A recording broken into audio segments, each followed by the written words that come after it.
Hey everyone! Welcome back to my channel. I'm Dreamscript, and this is the Rough Cut Diamond Mines, the place I go to find the rough ideas that we can then turn into something a little more polished. Sorry about last week, folks. I decided to take the week to actually enjoy the food holiday, and so I didn't get around to too much editing and drawing for this challenge. But we're now getting back into things with part 9 of the Cursed Relics Art Challenge. And, luckily, I was able to come up with an idea for this one relatively quickly, especially compared to the last one, though I don't think that's a fair comparison to this one, since I had a much easier time for everything I was able to put into this one. Let's go to the prompt and I'll explain myself more clearly. As you can see, the 9th prompt is a candle. The best and absolutely classic set piece for all gothic, occult, and ritualistic scenes. Everything from the birthday candle you make your first prompted wish on, to those used in spellcraft to burn your intentions into the universe. Candles are such a wonderful tool and source of lighting. I mean, is there anything more fun than a scene that's filled with candles, wax dripping down the sides, collecting into growing masses, and flames flickering in even the stillest places? Ooh, it sends chills down my spine just thinking of it. And, you know what? I think this place used a little more flair this episode. 1 second. That's more like it. Anyway, getting back on track, you can understand why I was especially hyped for this particular prompt. I mean, come on! Candles always make things fun, and for Cursed Relics, it's an amazing concept. And an amazing concept needs an amazing sticker to pair with it. And anyone who is still following on Instagram when I finally got around to posting this one will know the direction I went. Here's the sticker I picked.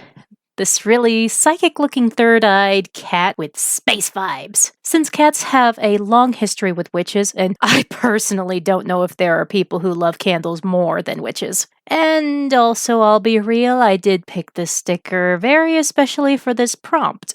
There were a couple of stickers that I picked out just because they were individually cool at the time, before the prompt was added.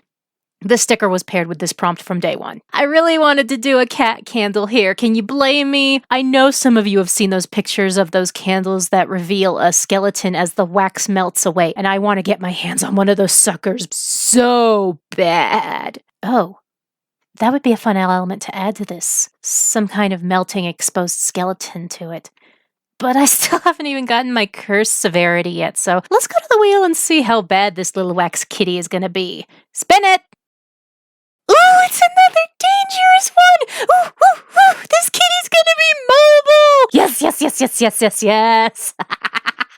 Oh, and dangerous gives me a lot of leeway with the actual threat of it! This could just be a walking fire hazard! Does that technically count as more of a monster or a golem than an actual cursed item? You know what? I don't care. I'll sort out those details later. Let's go to the good stuff and make this cursed artifact. So, when I first decided on this idea, my original plan was to make a picture of a bunch of these cats running along, using such a pose to display the way their fire spewed from them as they moved. Again, an idea that would have been amazing in an animated format! But I couldn't get a good grip on for a static drawing. Seriously, with how much I lament not being able to animate these dang things, you'd think I would take the time to learn the dang thing. But alas, with the holiday season now in full shopping swing, I will be lucky if I'm able to make any presents for the people I care about, much less any progress starting to learn how to animate fire. It's a goal I one day hope to see through, but for now, it's on the far back burner. Speaking of, with the cats, I also realized that just showing how the cats looked didn't really convey the actual horrifying element that I felt was the most important about this particular item, and that is, these candles are literally just cats. Tiny little cat-like creatures that don't actually understand that what they are and what they do is harmful. So, instead of running, I decided these needed to be kittens playing. I pulled up a bunch of references of kittens in different playing positions to make sure I was getting my proportions for this right.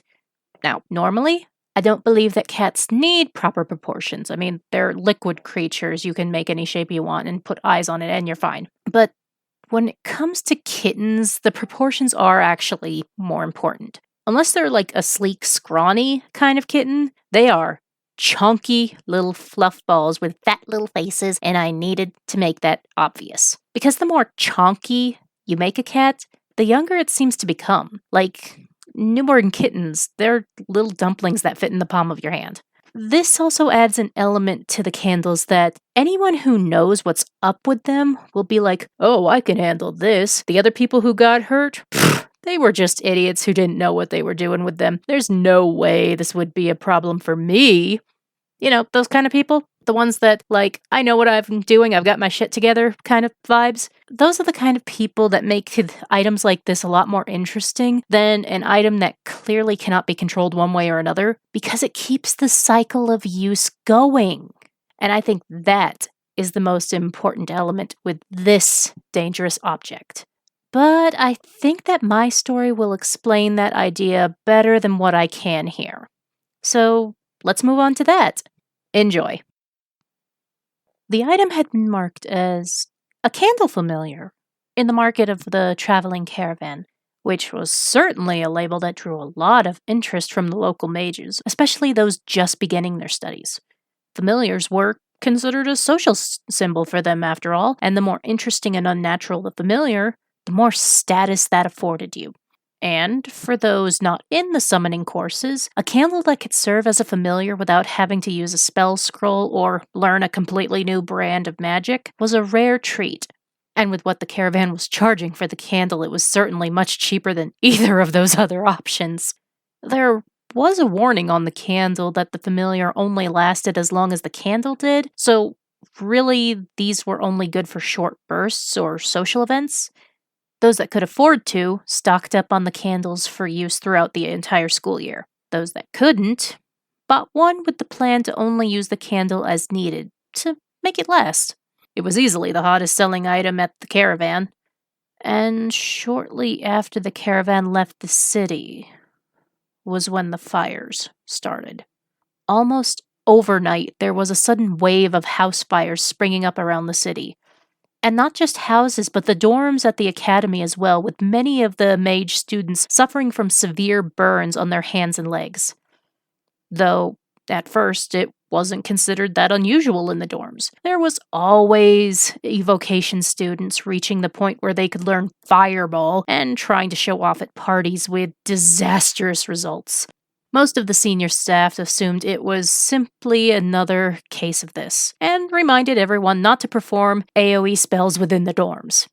It wasn't until a week later or so when a red Dragonborn student was admitted to the healer's wing for burned claw marks on their face and chest that anyone started being more concerned. For something to deal serious fire damage to a red Dragonborn, a race with natural resistances to fire, it had to be dealing with some incredibly hot temperatures, or something not of the material plane. Like hellfire.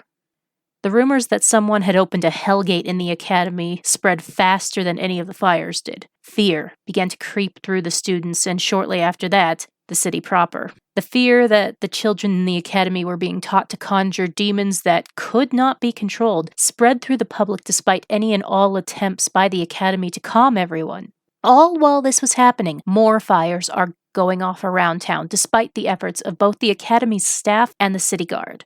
There seems to be no pattern to the fire, no connecting threads between them as far as the authorities can see. The city is beside itself with fear and panic.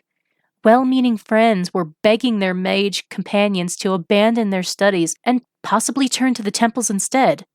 Close-knit neighbors were now at each other's throats, throwing accusation of demon summoning at one another with reckless abandonment. Even families were being torn apart by the madness as parents of the academy students were threatening to pull them from the school. And still, no one knows what is causing the fires themselves.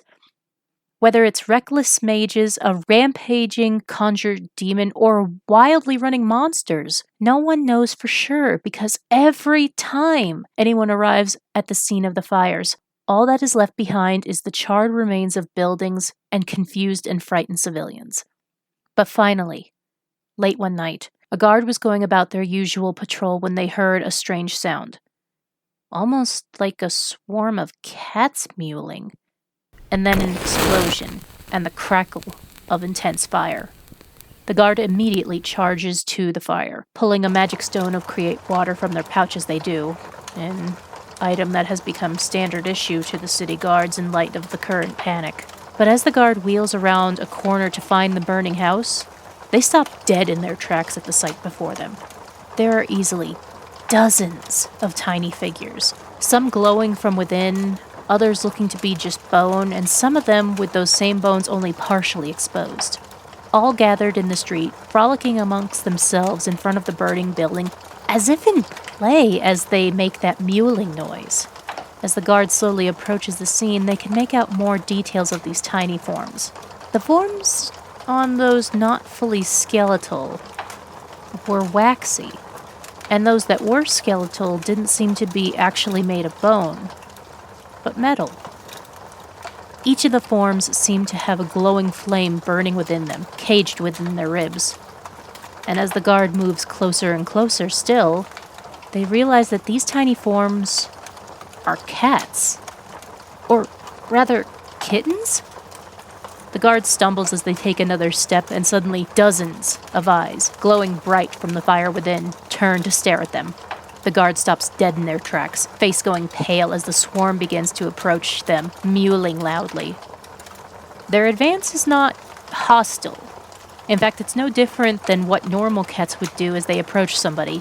They look up curiously at the guard and meow, seeming not aware of the fire burning within them. It would almost be incredibly endearing if the sparks were not flying from their mouths, explaining the source of the fires in an instant.